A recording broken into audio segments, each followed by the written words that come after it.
Good morning class 8। Last video में हमने आपका chapter number 2 microorganism friend and foe सूक्ष्म जीव मित्र एवं शत्रु डिस्कस किया था। लास्ट हमने जो वीडियो बनाया था उसमें आपने देखा था कि जो सूक्ष्म जीव है माइक्रो ऑर्गेनिज्म है वो किस प्रकार हेल्पफुल होते हैं, उनके लाभ क्या क्या है। आज की वीडियो में हम आपका जो बचा हुआ चैप्टर है वो डिस्कस करेंगे।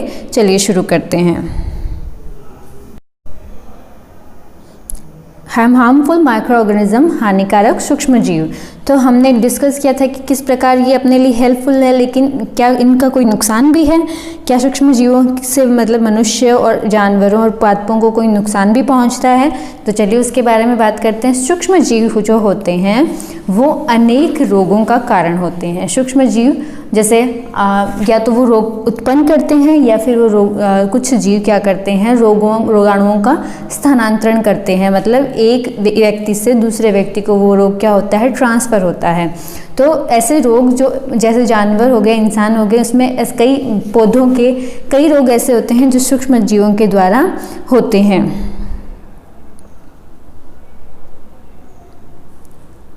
जैसे chicken pox, small pox, cholera, ये सब जो डिजीज़ है ये सब माइक्रो ऑर्गेनिज्म आपके सूक्ष्म जीवों की वजह से होते हैं। ये सूक्ष्म जीवों की वजह से सूक्ष्म जीव शरीर में किस प्रकार इंसान के प्रवेश करता है, तो इसके बारे में बात करेंगे। मनुष्य में रोग कारक सूक्ष्म जीव, तो ऐसे कौन से सूक्ष्म जीव हैं, माइक्रो ऑर्गेनिज्म है इन ह्यूमन जो डिजीज़ का कारण बनते हैं। मनुष्य में जब हम ब्रीथ करते हैं श्वास के द्वारा सूक्ष्म जीवों का क्या होता है, हवा के माध्यम से प्रवेश होता है, या फिर जो दूषित भोजन या दूषित आपका पानी होता है उसका अगर हम सेवन कर लें तो उसमें जो उत्पन्न रोगाणु और कीटाणु हैं वो क्या करते हैं, शरीर में प्रवेश करते हैं। इसके अलावा किसी संक्रमित व्यक्ति के संपर्क में आने से वो रोग क्या होता है, एक व्यक्ति से दूसरे व्यक्ति को हो जाता है। जैसे फिलहाल कौन सा रोग चल रहा है, अपना कोरोना वायरस चल रहा है। वायरस क्या है, एक माइक्रो ऑर्गेनिज्म है। और कौन सा कोरोना क्या होता है, किसी कोरोना पॉजिटिव व्यक्ति के जब आप संपर्क में जाते हो तो उससे आपको क्या वो डिजीज ट्रांसफर होता है।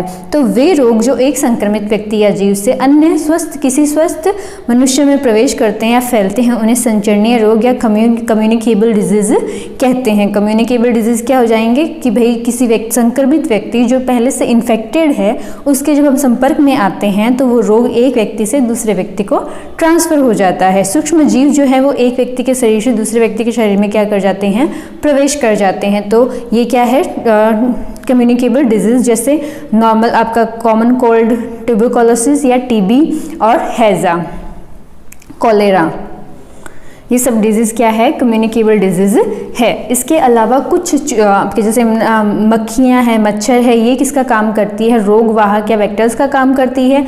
जैसे ये कहीं पे जैसे हम बात करते हैं घर में हमेशा ढका हुआ खाना हमेशा ढक के रखना चाहिए। क्यों?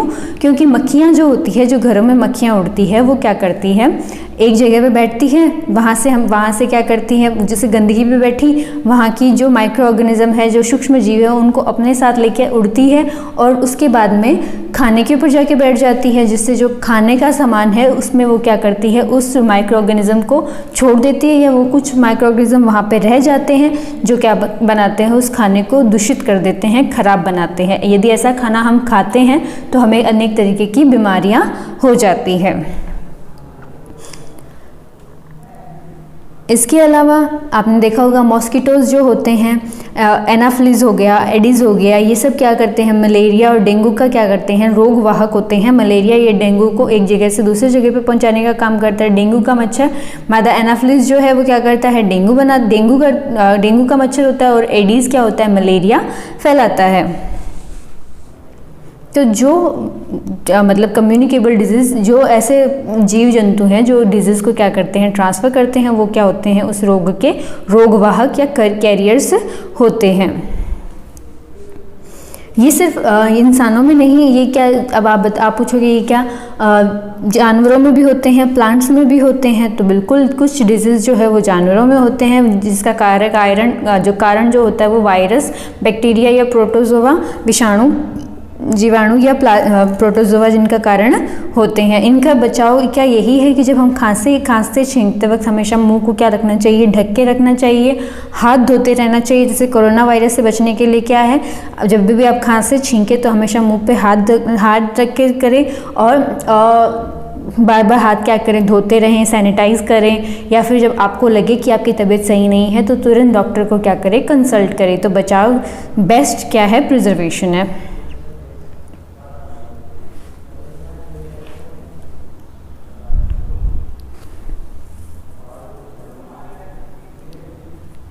इसीलिए हमेशा भोजन को क्या करना चाहिए, ढक के रखना चाहिए, क्योंकि जब उस पर मक्खियाँ बैठेंगी तो वो क्या कर सकती है, माइक्रो ऑर्गेनिज्म को ट्रांसफ़र कर सकती है या फिर उसको खाने को दूषित कर सकती है। घरों के आसपास सफाई रखनी चाहिए, पानी इकट्ठा नहीं होना देना चाहिए, कूलर का पानी हमेशा बदलता रहना चाहिए, क्योंकि अगर कूलर का पानी, रुके हुए पानी में हमेशा क्या होते हैं, मच्छर उत्पन्न होते हैं और मच्छरों की वजह से क्या होते हैं, मलेरिया और डेंगू जैसे रोग होते हैं।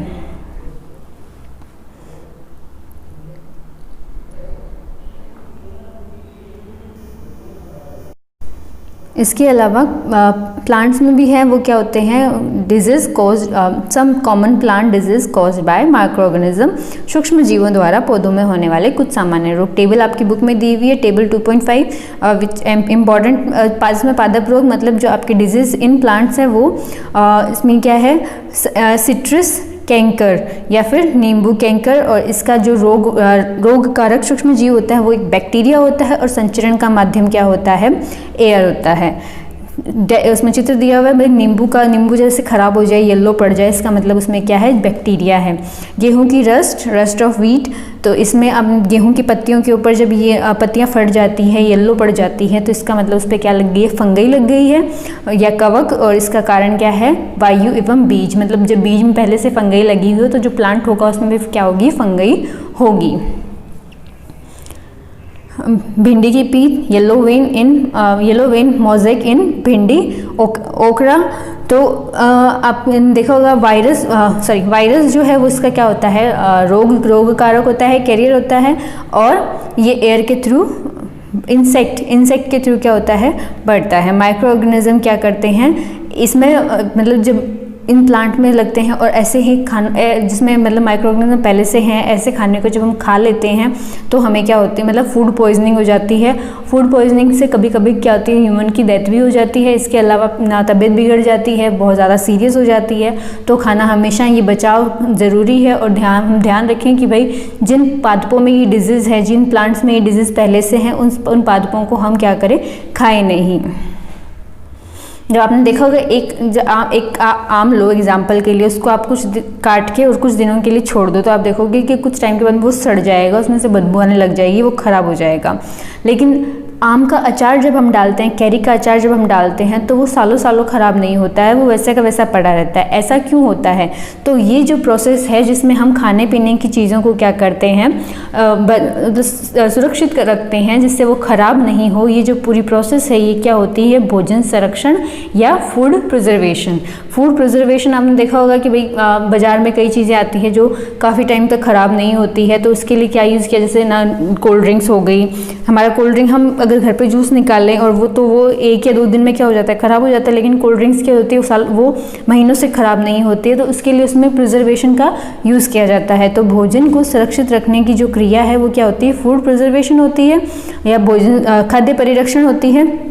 खाद्य परिरक्षण की अनेक विधियां हैं जिन विधियों का उपयोग करके हम क्या कर सकते हैं, अपने भोजन को सुरक्षित रख सकते हैं। जैसे कॉमन सॉल्ट जब आपने देखा होगा, जब आइसक्रीम जो होती है, आइसक्रीम वाला जो गली में आइसक्रीम बेचने के लिए आता है तो वो क्या करता है, आइसक्रीम निकाल के देता है। उस आइसक्रीम के बाहर क्या होता है, नमक लगा हुआ होता है, नमक का टेस्ट आता है। तो उससे इसका मतलब क्या है, उस आइसक्रीम में वो आइसक्रीम जो है वो नमक से क्या हो रही है, सुरक्षित रह रही है, प्रिजर्वेटिव हो रही है। इसके अलावा सोडियम बेंजोइट, सोडियम मेटाबाइसल्फाइड, ये सब भी केमिकल्स है जिनका यूज़ करके हम भोजन को क्या कर सकते हैं, सुरक्षित रख सकते हैं।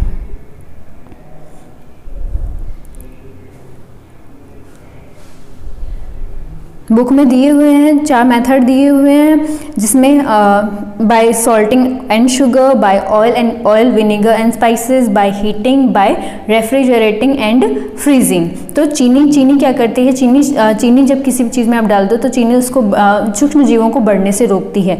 तो सूक्ष्म जीवों को बढ़ने से रोकने की वजह से चीनी का उपयोग भी क्या किया जाता है, जैम वगैरह में देखा होगा, जैम जेलीज जो होते हैं इनमें क्या होती है, चीनी होती है, मतलब ये मीठे होते हैं और चीनी क्या करती है, सूक्ष्म जीवों को बढ़ने से रोकती है। इसके अलावा तेल व सिरका, आपके जो ऑयल एंड विनेगर से भी क्या किया जाता है, खाद्य पदार्थों को सुरक्षित रखा जाता है। जैसे अचार में काफ़ी सारा तेल डाला जाता है, ठीक है, वो तेल में क्या होता है, अचार सुरक्षित रहता है, वो खराब नहीं होता है। इसके अलावा बाजार से जो अचार लेके आते हैं उसमें विनेगर भी मिला हुआ होता है। नमक भी क्या करता है, नमक से जो सब्जियां होती है, मछली होती है, इन सब से नमक को क्या किया जाता है, प्रिजर्वेटिव किया जाता है।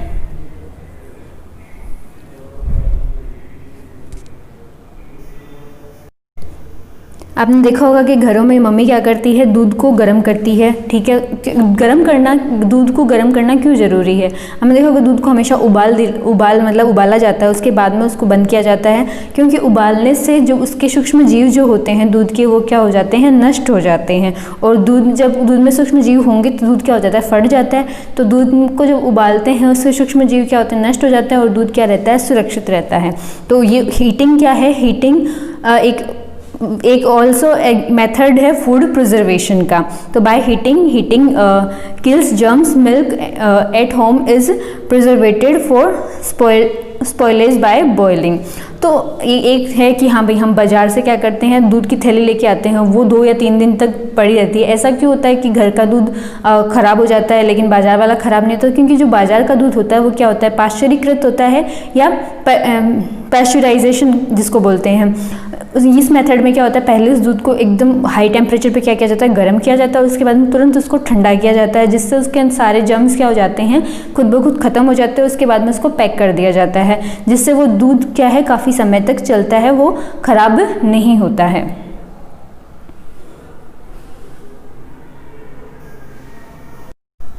इसके अलावा बाजार में आपने देखा होगा कि जो चिप्स आती है, आप बोलते हैं चिप्स है, उसमें काफ़ी हवा आती है, चिप्स कम आते हैं। तो जो हवा होती है वो हवा नहीं है, वो जो है वो एक गैस है, जिससे वो चिप्स क्या है, काफ़ी समय तक खराब नहीं होते हैं, उनको प्रिजर्वेटिव किया जाता है। जैसे पैकेज जितनी भी चीज़ें आती है बाजार में, उन सब में क्या होता है, पैकेज्ड चीज़ों का यूज़ होता है। नेक्स्ट टॉपिक है नाइट्रोजन फिक्सेशन या फिर नाइट्रोजन साइकिल, नाइट्रोजन स्थिरीकरण। तो आप क्या करो, कोई भी जो फलीदार पौधा है, फलीदार पौधा जैसे चने का पौधा हो गया, मटर का पौधा हो गया, उसको जब आप चने के पौधे को जब हम उखाड़ेंगे ना, तो उसकी जड़ों में क्या होगी, छोटी छोटी गांठें होंगी। ये गांठें क्या होती है, अब आप सोचो ये गांठें क्या होती है।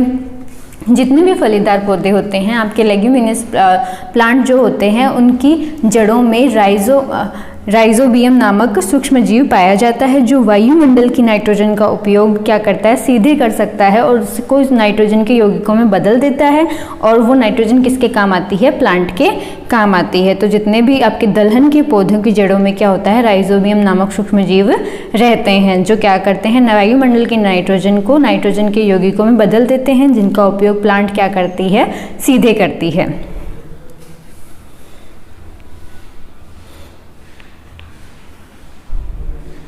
जितने फलीदार पौधे होते हैं सब में ये प्रक्रिया होती है।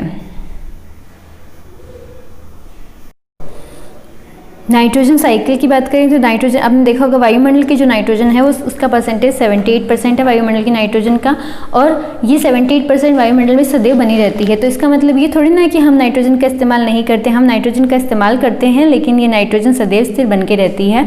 इसे जो हम एक साइकिल कहते हैं कि भाई वायुमंडल की नाइट्रोजन का क्या होता है, सबसे पहले स्थिरीकरण होता है।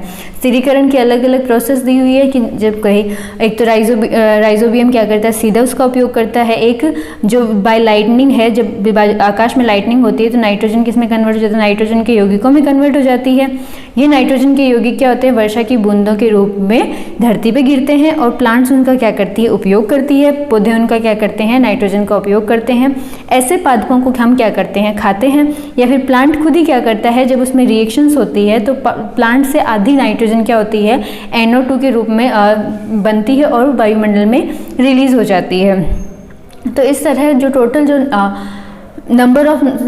परसेंटेज ऑफ नाइट्रोजन हमेशा क्या रहता है, बैलेंस रहता है, क्योंकि हम जितनी मात्रा में नाइट्रोजन का उपयोग करते हैं वो किसी न किसी माध्यम से वापस वायुमंडल में पहुंच जाती है। तो इस प्रकार वायुमंडल की जो नाइट्रोजन है उसका परसेंटेज हमेशा फिक्स रहता है, वही क्या होता है, नाइट्रोजन साइकिल होता है।